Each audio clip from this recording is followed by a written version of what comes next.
नमस्कार। आज से हम आपके लिए लाए एक मीठा मोती जो है आज का मीठा मोती। दुनिया का सबसे उत्तम गहना है परिश्रम और सबसे उत्तम जीवन साथी है आत्मविश्वास। तो वीडियो को आगे बढ़ाते हुए, अभी तक आपने आत्मा के बारे में बहुत कुछ जाना, जैसे आत्मा के गुण और अवगुण, और आत्मा के इन गुण एवं अवगुणों का हमारे स्वास्थ्य पर क्या प्रभाव होता है। आत्मा के कई रहस्यमय पहलुओं पर हमने चर्चा की। आत्मा के स्वधर्म एवं स्वदर्शन का महत्व हमने जाना। अभी तक हम सभी ने शारीरिक शक्तियों के बारे में सुना था, पर हमने अपनी लास्ट वीडियो में आत्मा की भी 3 सूक्ष्म शक्तियों को जाना। आत्मा इस शरीर की मालिक है। जैसे रथ चलाने वाले के हाथों में रथ का कमान होता है, उसी तरह आत्मा के गुणों को धारण करने के लिए हमें आत्माभिमानी बनना है। अर्थात हमें इस शरीर को चलाने वाली एक आत्मा है। हर समय हमें यह बात याद रखनी है, तो ये गुण हम सभी में सहजता से आ जाएंगे। आत्मा सनातन है। आत्मा एक ऊर्जा का रूप है जिसे आत्मज्ञान से देखा जा सकता है। आत्मा के स्वरूप को समझना ही आत्मज्ञान है, जिसे हम सेल्फ रियलाइजेशन भी कहते हैं। आत्मज्ञान के अभाव के कारण व्यक्ति इस संसार में राग, द्वेष, कलेश के कारण दुखों को प्राप्त करता है। आत्मज्ञानी व्यक्ति इस ज्ञान को प्राप्त कर इस जन्म के साथ अपने कई जन्मों के प्रारब्ध को सुधार कर मोक्ष प्राप्त कर सकता है।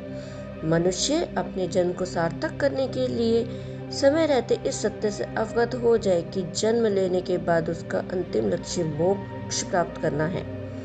खुद को यह समझना कि मैं शरीर नहीं आत्मा हूँ, यह आत्मज्ञान के मार्ग पर रखा गया पहला कदम है। धर्मशास्त्रों में मानव शरीर के विषय में कहा गया है कि यह भव सागर को पार ले जाने के लिए एक नौका समान है। इस देह में जिस जीवात्मा का निवास होता है वह परमात्मा से जुड़ी हुई है। आत्मा की पहचान ही आत्म दर्शन है। आत्मा और परमात्मा को हम जल की एक बूंद और अथाह समुद्र के रूप में समझ सकते हैं। आत्मा परमात्मा का ही सूक्ष्म अंश है। परमात्मा रूपी ऊर्जा के बिना ब्रह्मांड का संचालन असंभव है। पूरे ब्रह्मांड को एक ही ऊर्जा चला रही है, वो है परमात्मा। आत्मा हर काल में, हर क्षण में मौजूद है। मनुष्य के जन्म लेने से पूर्व भी आत्मा का अस्तित्व था। वह परमात्मा में लीन थी और उसके मरने के बाद भी वह हर क्षण मौजूद रहेगी एवं परमात्मा में लीन हो जाती है। इसलिए आत्मा यानी सत्य जिसका तस ही रहता है। शरीर मर जाता है, प्रकृति में नए जीव का निर्माण होता है, इसलिए शरीर बदलते रहते हैं, पर आत्मा सदैव एक रहती है। परंतु किसी भी व्यक्ति की मृत्यु अंत नहीं अपितु प्रारंभ है। इसलिए हमेशा अच्छे कर्म करते रहना चाहिए। गीता में भी कृष्ण ने कहा है कि आत्मा अजर, अमर, अविनाशी है। मनुष्य जन्म लेने के बाद हर आत्मा का परम उद्देश्य मोक्ष की ओर अग्रसर होना है। शास्त्रों के अनुसार जीव स्वयं अपनी इच्छा, भाव और कर्म के संस्कारों से जन्म पाता है, लेकिन यह इच्छा भाव उसके जीवन पर्यंत किए गए कर्म और भोगे गए सुख दुख से उपजते हैं, जिसका उसे भी ज्ञान नहीं होता।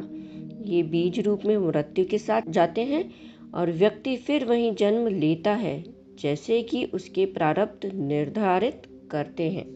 जिस प्रकार दीपक और ज्योति एक दूसरे के पूरक हैं, उसी तरह आत्मा और शरीर भी एक दूसरे के पूरक है। किंतु हम शरीर को ही सत्य मानकर उसका मोह करते हैं, जो कि हमारी सबसे बड़ी भूल है। यही तो अज्ञानता है। यह तो सभी जानते हैं कि मोह का चिंतन चिता समान है।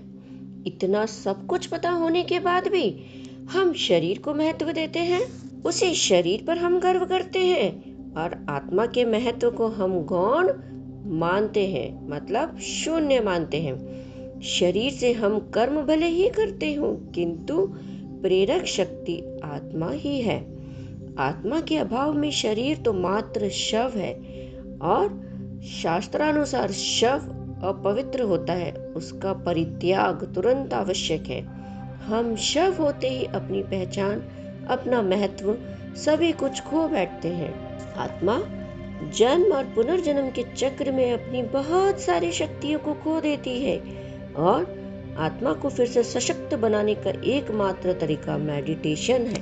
मेडिटेशन का अभ्यास ही है जिससे हम अपनी आत्मा को सशक्त बना सकते हैं, पवित्र बना सकते हैं और सभी गुणों से भरपूर कर सकते हैं। आत्मा की भी अपनी और 8 शक्तियां हैं। वो हैं सहन शक्ति, दूसरी समाने की शक्ति, तीसरी सामना करने की शक्ति, चौथी निर्णय करने की शक्ति, पांचवी अंतर्मुखता की शक्ति, छठी परखने की शक्ति, सातवीं समेटने की शक्ति और आठवीं सहयोग करने की शक्ति।